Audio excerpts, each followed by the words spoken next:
Ah oui, bienvenue pour ce 261e briefing que nous faisons aujourd'hui avec Anne Koldéfi avant qu'elle ne retourne en France pour sa période d'été, pour un repos bien mérité, bien évidemment. Mais vous voyez que nous retrouvons avec grand plaisir Arnaud, qui lui est rentré de sa période d'été à Paris et de Paris il va venir la passer à Moscou jusqu'au mois de juillet ou mois d'août. Et puis Igor qui est bien évidemment toujours en ligne. Donc aujourd'hui, il y a deux thèmes principaux qui sont l'Ukraine que va aborder Arnaud et bien évidemment le Moyen-Orient et ce qui s'y passe, ce dont parlera Igor après Arnaud. Donc Arnaud, la parole est à toi et raconte-nous un petit peu ce qu'il se passe et ce qui pourrait se passer en Ukraine. Merci, Président. Bonjour à tous. Effectivement, l'Ukraine reste au menu de notre briefing, mais objectivement, a une place moins importante aujourd'hui que les événements du Moyen-Orient et que les positions de la Russie sur ce dossier-là. Donc, que peut-on dire du dossier ukrainien? Que s'est-il passé ces derniers jours? Il y a deux visites et des déclarations. Les visites, ce sont celles de l'envoyé spécial américain, le général Kellogg, à Minsk, et celle de Volodymyr Zelensky à Londres. Alors la première,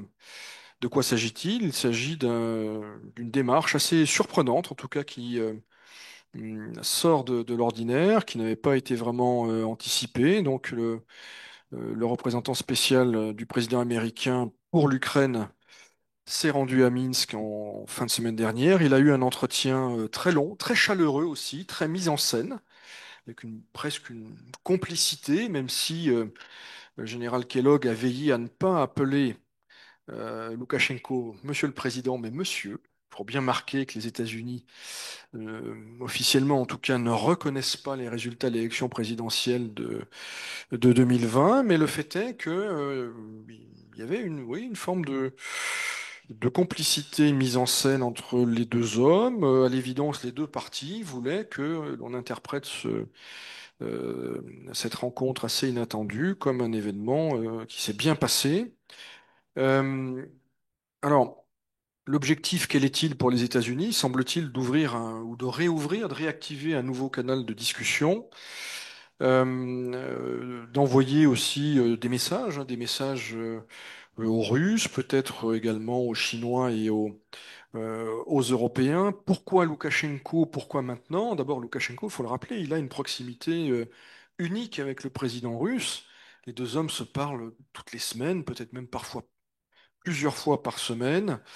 Euh, euh, Alexandre Loukachenko est un allié de la Russie, mais c'est un allié parfois un peu ambigu et qui, surtout, et c'est peut-être ça qui intéresse les Américains, n'a pas intérêt à l'escalade du conflit en Ukraine, en tout cas aujourd'hui.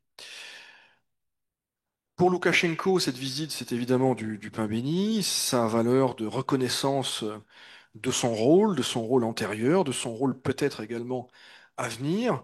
Il se dit ces derniers jours que le format d'Istanbul est un peu bloqué, il y a une incertitude sur la suite.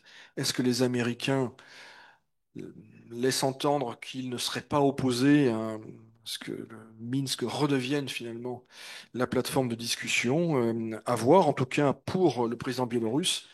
C'est un très gros coup symbolique, un coup politique également, qui lui permet de retrouver des marges de manœuvre et d'apparaître comme un acteur important, bien au-delà d'ailleurs du dossier ukrainien. Alors Alexandre Loukachenko a fait un geste important à l'occasion de la visite de Kellogg. Il a libéré une dizaine de prisonniers politiques, le plus connu étant Sergei Tikhanovsky, qui croupissait dans les geôles biélorusses depuis le printemps 2020. Je rappelle que c'est son emprisonnement qui avait suscité la candidature de son épouse, Svetlana, qui depuis a été expulsée et qui dirige l'opposition biélorusse en exil. Euh, Sergei Tiranovski s'est exprimé tout à l'heure. J'ai regardé une vidéo extrêmement émouvante, je dois dire, où il parlait des traitements dont il avait fait l'objet en prison. C'est très bouleversant. Je vous le conseille, sauf aux âmes sensibles. Donc cette visite, on verra ce qu'il en ressort, hein. Il n'y a pas d'annonce très spectaculaire, mais le représentant du président américain ne passe pas 6h30 avec un chef d'État pour ne rien dire. Et donc, voilà, c'est un dossier à suivre, comme on dit. Aujourd'hui, le président Zelensky, de son côté, est à Londres, alors même, on s'en souvient que le sommet du G7 s'est plutôt mal passé. Pour lui, alors pas que pour lui d'ailleurs, mais pour lui en particulier, puisque on a appris a posteriori que l'une des raisons ayant conduit le président Trump à quitter prématurément le sommet, c'était sa volonté de ne pas croiser le président ukrainien. Donc ce n'est pas très bon signe. Et par ailleurs, il y a un sommet de l'OTAN qui s'annonce, donc réunion de cadrage, je pense à Londres, dans un contexte, et Igor va en parler, qui objectivement est moins favorable à la cause ukrainienne. Le président Zelensky s'est exprimé sur le processus d'Istanbul en expliquant que c'était complexe pour l'Ukraine, hein. Il a dit ce que beaucoup de personnes pensent. euh, voilà, c'est-à-dire qu'il y a un élément de piège pour Kiev, hein. Ce processus avec des libérations de prisonniers, avec des discussions, mais sans que l'ultimatum initialement envisagé par les Occidentaux, en tout cas par les Européens, n'aboutisse, eh bien, tout ça finalement peut être perçu par la direction ukrainienne comme une forme de piège, comme une forme d'enfermement. On verra s'il y a une suite. Il est question d'un troisième tour de négociation à Istanbul ou peut-être ailleurs. Cette semaine ou dans les jours qui viennent, nous verrons ce qu'il en sort. Autre élément, oui, un petit élément d'ambiance, mais également inquiétant pour l'Ukraine. Je ne sais pas si Igor en a parlé lors des derniers briefings. Si je répète, je vous prierai de m'excuser. Il y a eu des articles qui sont sortis dans la presse anglo-saxonne sur Monsieur Ermak, qui est le chef de l'administration présidentielle ukrainienne, et dont il se dit qu'il irrite beaucoup à Washington. Donc, on en est là pour le président Zelensky. Sinon, l'autre actualité ukrainienne, eh bien, c'est celle qui est liée aux déclarations multiples, nombreuses et en trois temps de Vladimir Poutine ces derniers jours. Il s'est exprimé à trois occasions. La première, c'était face aux directeurs ou responsables d'agences de presse étrangères, jeudi soir à Saint-Pétersbourg. Ensuite, il y a eu la plénière, vendredi après-midi, et puis des fragments d'entretien accordés à l'Arabia. Ce dernier entretien ayant été publié samedi matin. Alors, des déclarations un peu contradictoires, ou en tout cas le chaud qui alterne avec le froid. Ce que je retiens des déclarations de jeudi soir, qui était une forme voilà, de discussion à bâton rompu avec quelques journalistes de très haut niveau triés sur le volet, beaucoup de dégagements sur l'Allemagne. On sait que c'est un pays qui occupe une place particulière dans le cœur et l'esprit du président russe. Il est revenu très longuement voilà, sur les déclarations du nouveau chancelier Merz, sur le dossier des Taurus en particulier, sur le rôle de la Bundeswehr, etc., etc. Donc on voit que c'est quelque chose. La question allemande, de façon générale, turlupine, si j'ose dire, à nouveau les Russes de façon très sérieuse ces dernières semaines. En tout cas, elle s'interroge sur ce que veulent dire les déclarations et peut-être les tournants amorcés par la nouvelle direction allemande. Alors, sans surprise, il est également revenu très longuement sur 2014, sur les origines finalement de la crise ukrainienne, telle que vue par la direction russe.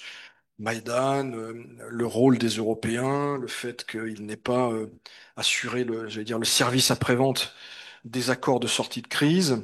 Rien de très neuf, mais encore une fois, quand on prend la peine de réunir des journalistes aussi nombreux et d'aussi haut niveau et qu'on prend le temps de leur parler aussi longuement, ça veut forcément dire quelque chose.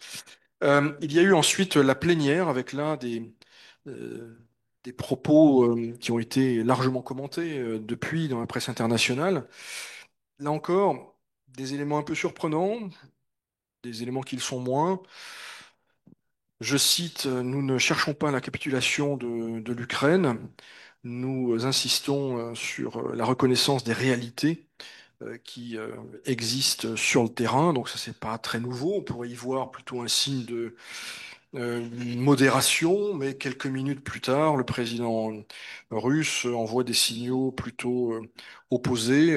Il explique que bon, là où la botte du soldat russe est passée, bah, tout nous appartient en substance, et qu'il revient sur sa thèse hein, de l'article publié en 2021 sur l'unité des peuples russes et ukrainiens, unité qui, selon lui, justifie que, je cite, Vsia Ukraine nash, toute l'Ukraine nous appartient, ce qui n'est pas vraiment un signe de modération. Il revient alors de façon plus spécifique et plus technique sur la déclaration d'indépendance ukrainienne en 91, qui contenait des clauses sur le statut de neutralité. Et il explique finalement, et on en revient là aux potentielles discussions diplomatiques, que selon la Russie, cela doit euh, revenir au cœur de la discussion, mais il va plus loin finalement.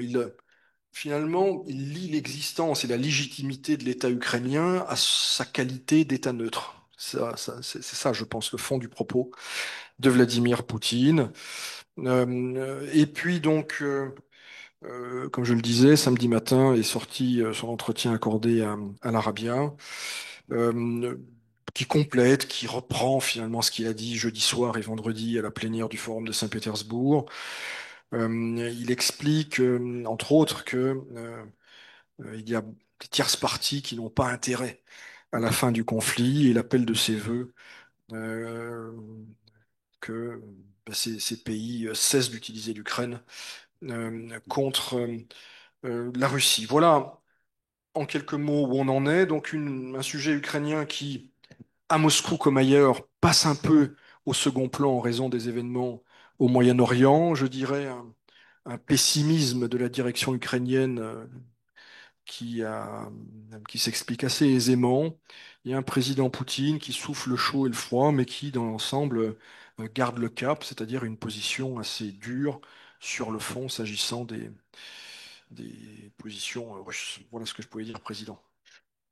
Merci beaucoup, Arnaud. Euh, la session plénière auquel j'ai assisté et que tu as très bien résumé, il y avait aussi un vice-premier ministre chinois, le président indonésien, un prince du Bahreïn et le vice-président d'Afrique du Sud, et qui voulaient montrer une unité.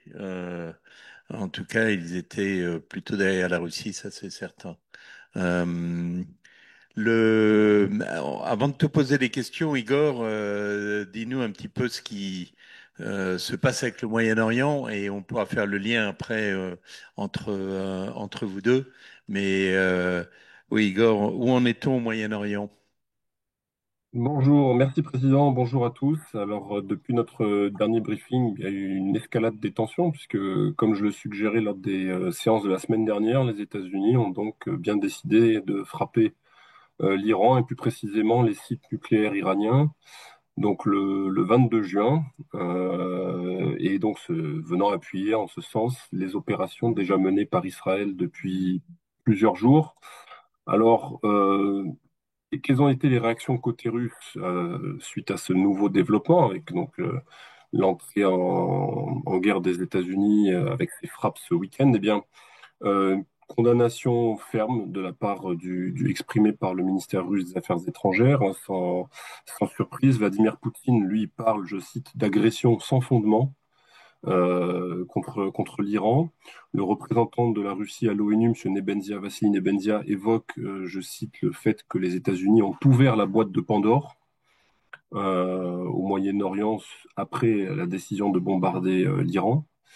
On peut aussi relever le post-télégramme incontournable de M. Medvedev. Bon, je ne vais pas le citer en son intégralité, mais c'est toujours intéressant de le lire. J'avais déjà expliqué pourquoi. Et je retiens que finalement, toutes ces réactions se retrouve autour du fait qu'il y a une inquiétude que j'évoquais déjà la semaine dernière chez un certain nombre d'officiels russes quant à ces conséquences de ces frappes, et notamment la possible sortie de l'Iran du traité de non-prolifération et la volonté du régime de se doter dès que possible et par tous les moyens possibles d'une arme nucléaire pour se prémunir contre de futures frappes ou attaques américaines ou israéliennes. Et donc, si ce scénario-là devait advenir, bien les conséquences comme la nucléarisation potentiellement du Moyen-Orient ou de l'Asie, avec d'autres pays qui, par voie de conséquence, chercheraient à se doter eux aussi de l'arme nucléaire pour compenser le fait que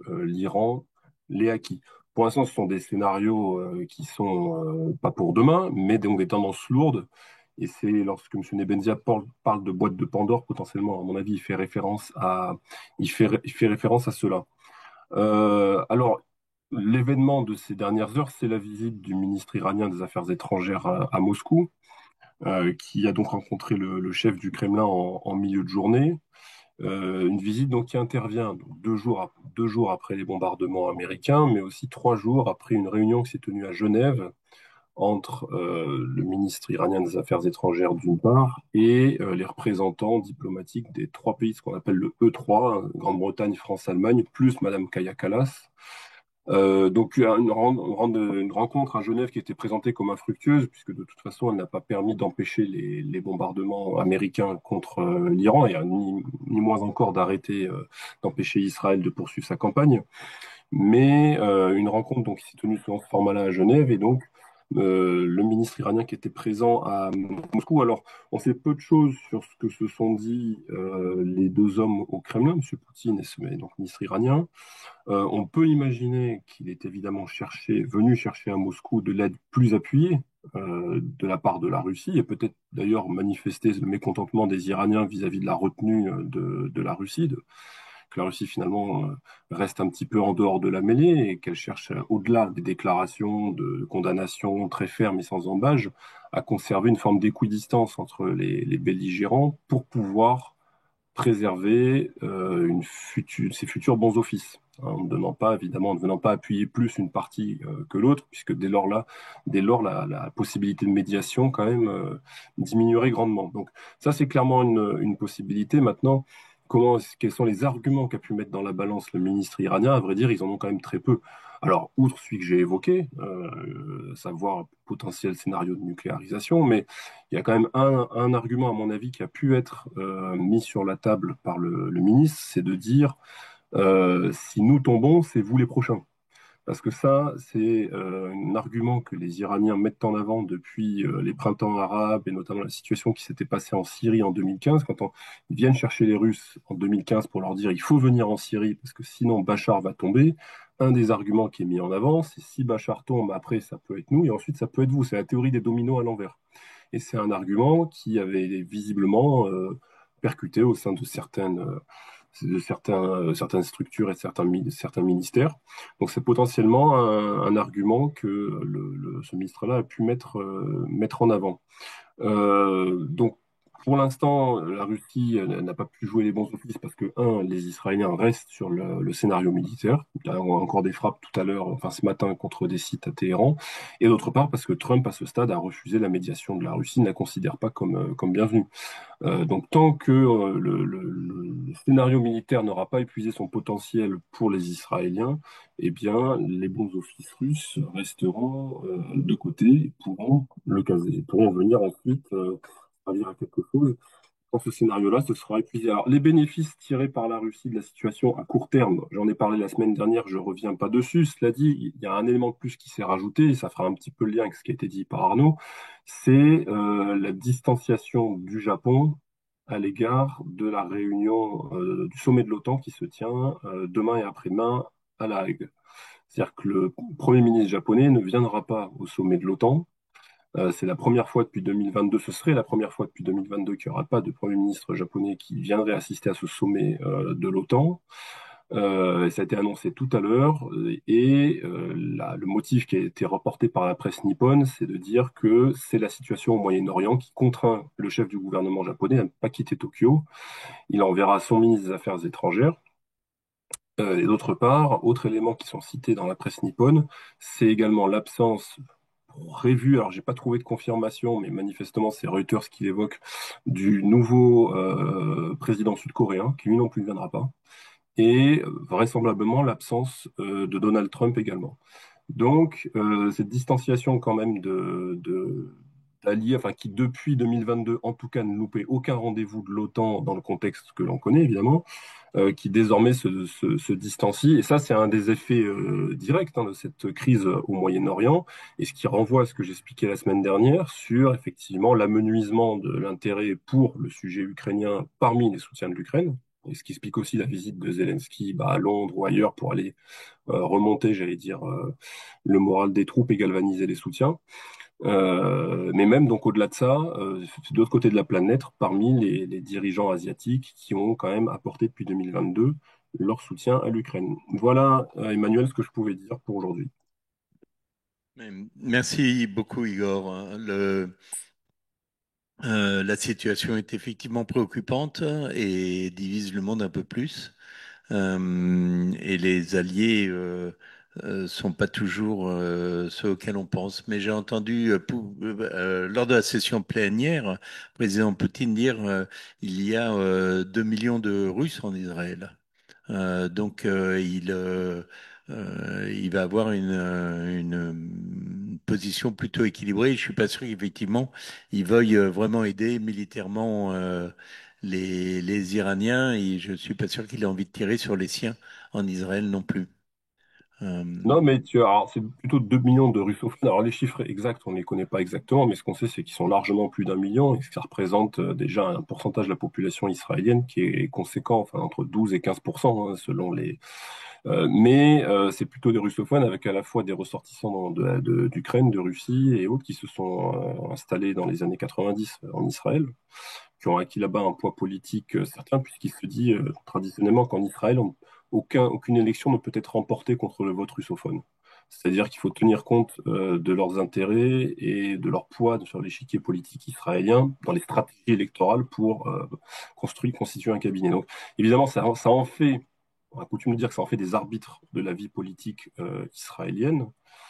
Et donc, oui, alors il a à ce titre-là dit que forcément le sort de ses concitoyens, dont beaucoup d'entre eux sont titulaires de la double nationalité, ne le laisse pas indifférent, c'est certain. Mais au demeurant, ça ne fait pas d'eux un levier, en quelconque levier que la Russie peut utiliser pour faire pression sur Israël. Il faut bien comprendre que c'est deux choses complètement déconnectées. C'est-à-dire, ce ne sont pas des gens qu'on peut activer, entre guillemets, pour servir les intérêts russes, quels qu'ils soient, en Israël. En fait, comme je l'ai dit la semaine dernière, les Russes ont très très peu de levier sur les Israéliens depuis que Bachar el-Assad est tombé et que la situation a radicalement changé au Levant. le- on a une première question. On nous demande si Roumanie pourrait trouver refuge en Russie. Arménie, pardon. Le guide suprême, bon, s'il trouve refuge en Russie, ça veut dire qu'il survit à la séquence militaire actuelle. On ne peut plus rien exclure aujourd'hui, puisque je crois que M. Rubio, je crois que c'était M. Rubio bon, qui a expliqué que désormais le monde était plus, comment dirais-je, plus en sécurité depuis que ces bombardements ont été menés. Et non, c'est Monsieur Vance. Monsieur Vance, c'est intéressant parce qu'il est farouchement opposé en fait à l'implication militaire des États-Unis dans le conflit.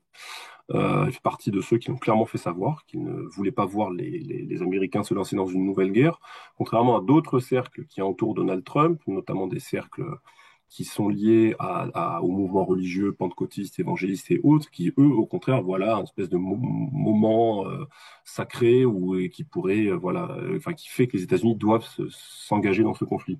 Et M. Vance, ça veut dire, en gros, le sort du guide dépend pas de nous. Enfin, il a vraiment battu dégager la balle, si vous voulez.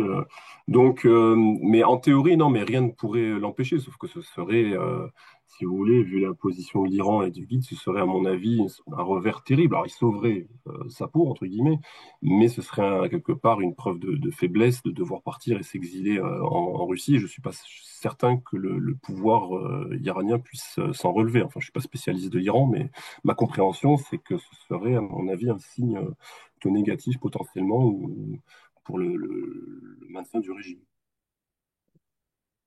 Arnaud, on nous demande quelle est la position tactique de la France dans le contexte Moyen-Orient-Ukraine et quels sont ses objectifs. Aucune idée, pour répondre franchement. Alors, on s'éloigne un peu du sujet, hein, puisque nos briefings portent plutôt sur la Russie. Les positions de la France. Alors, je vous renvoie, j'ai vu quand même passer un communiqué du Quai d'Orsay ce matin ou hier, où il n'y a pas de condamnation, hein, il n'y a pas de condamnation. On appelle à la retenue, à la modération. Voilà, on renvoie un peu dos à dos.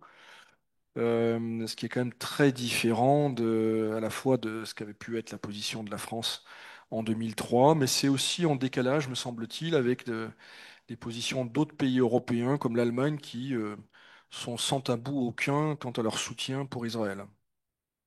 De façon générale, ce qu'il faut bien comprendre, c'est que l'Union européenne et les pays européens qui sont modérément d'accord entre eux, hein, euh, pour autant qu'on puisse le juger, sont totalement marginalisés. C'est-à-dire que les Israéliens ne veulent pas entendre parler de médiation européenne, Trump non plus.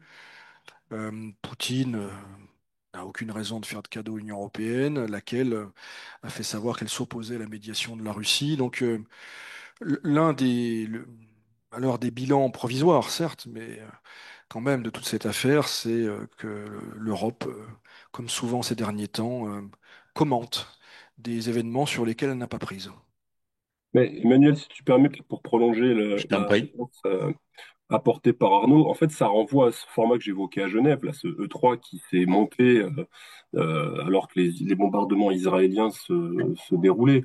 Bon, on se souvient des déclarations de M. Macron dans les heures qui ont suivi les frappes israéliennes, c'est sans surprise, Israël a le droit de se défendre. C'était la posture qui était mise en avant, alors que quelques jours auparavant, il menaçait de hausser le ton, je crois. Il n'y avait pas encore de frappe israélienne sur l'Iran, mais concernant Gaza et autres, il y avait des mises en garde en fait, pour dire qu'il faut pas aller trop loin, on va hausser le ton, etc. Puis bon, ben, on est revenu sur le Israël a le droit de se défendre. Allemagne, Arnaud l'a dit, Israël a le droit de se défendre. L'Angleterre, pareil, soutien inconditionnel à Israël.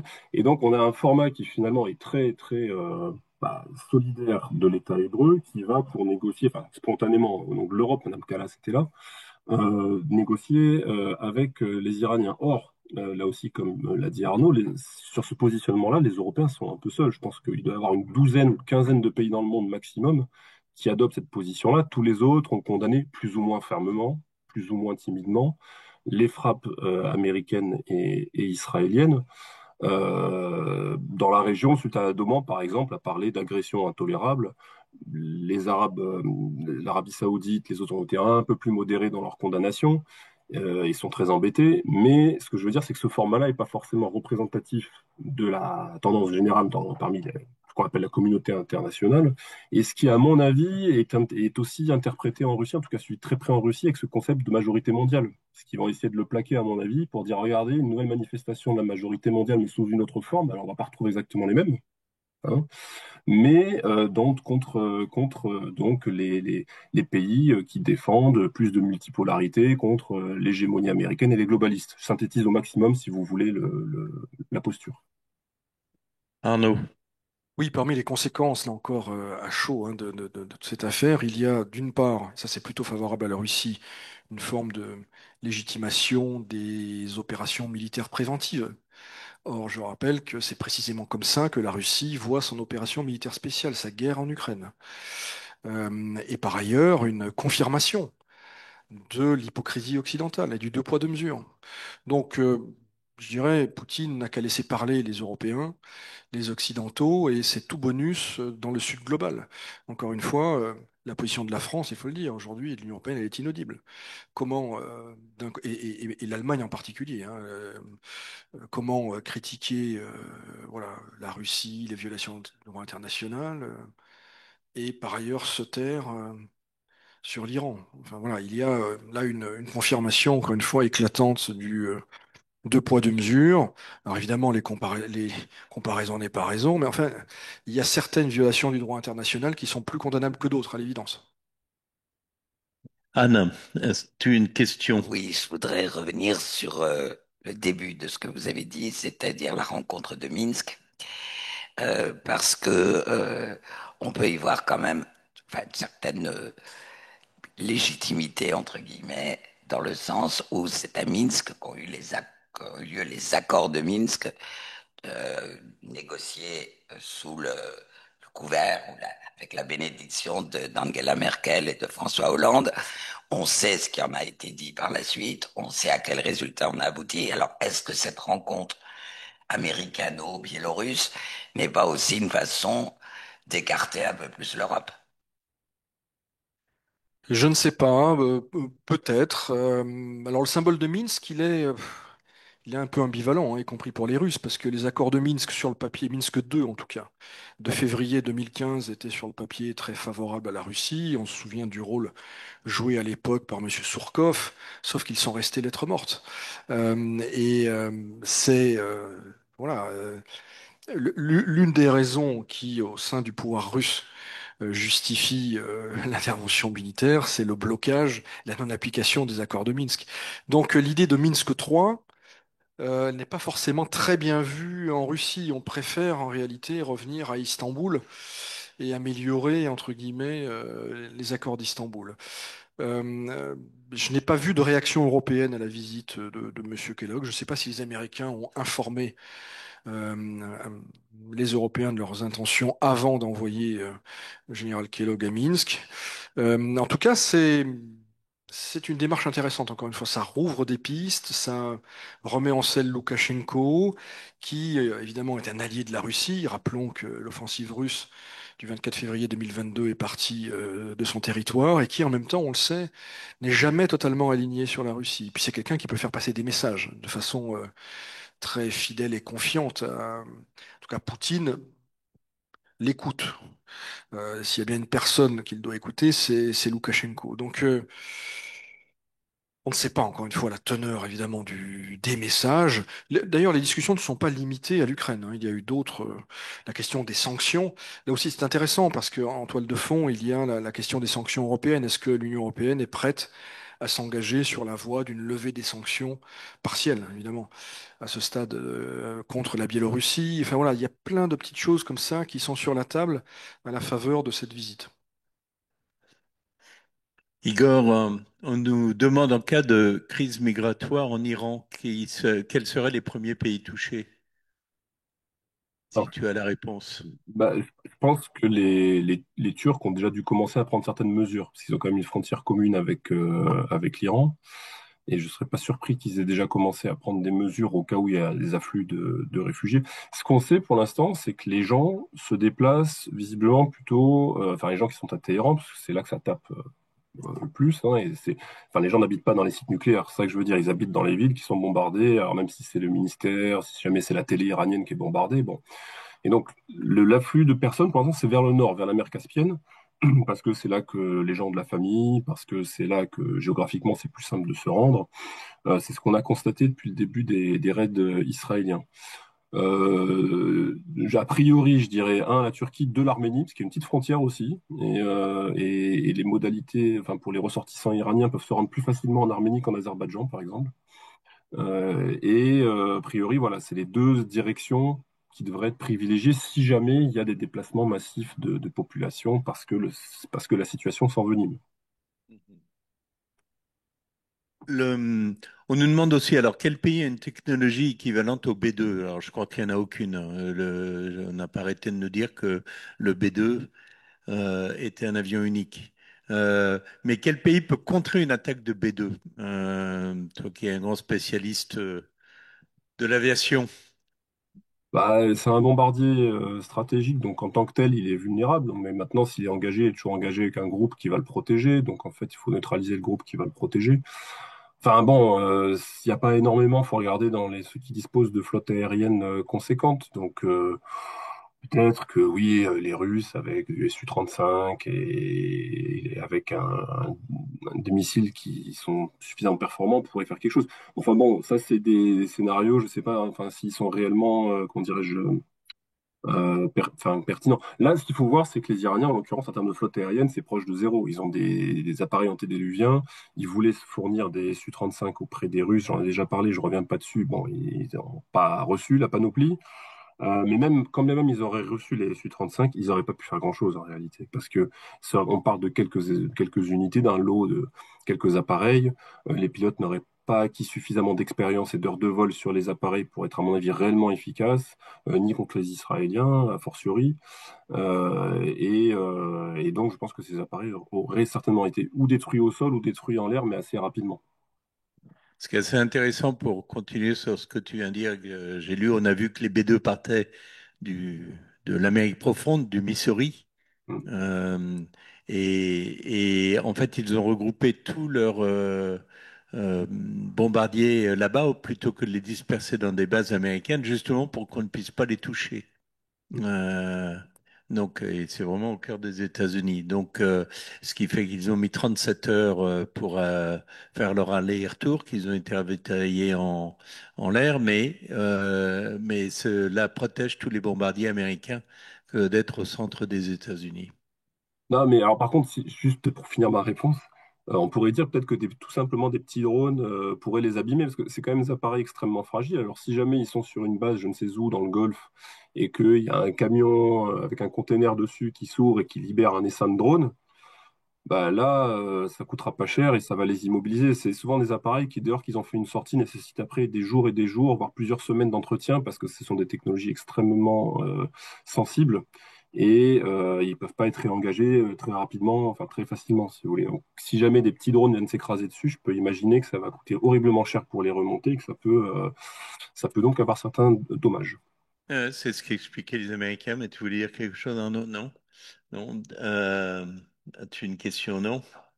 Non, non. Bon, bah, écoutez, nous n'avons plus de questions. On va pas retenir nos auditeurs, mais en tout cas, Arnaud et Igor, merci beaucoup pour vos interventions qui sont tout à fait intéressantes. Le prochain briefing est jeudi prochain. Nous retrouverons avec joie et plaisir le président Chenesso, qui sera rentré de France lui aussi. Et Anne, bon voyage, bon retour dans Merci ton beaucoup pays. et bon été à vous tous. Voilà. Mais le, on me donne des papiers à lire, mais en fait, vous savez déjà tout. La hotline, la newsletter, où vous pouvez vous inscrire. Nous sommes sur Telegram, Twitter et LinkedIn. Donc, n'hésitez pas à vous inscrire. La CCI France-Russie reste à vos côtés. Tenez bon et à jeudi prochain. Merci et au revoir.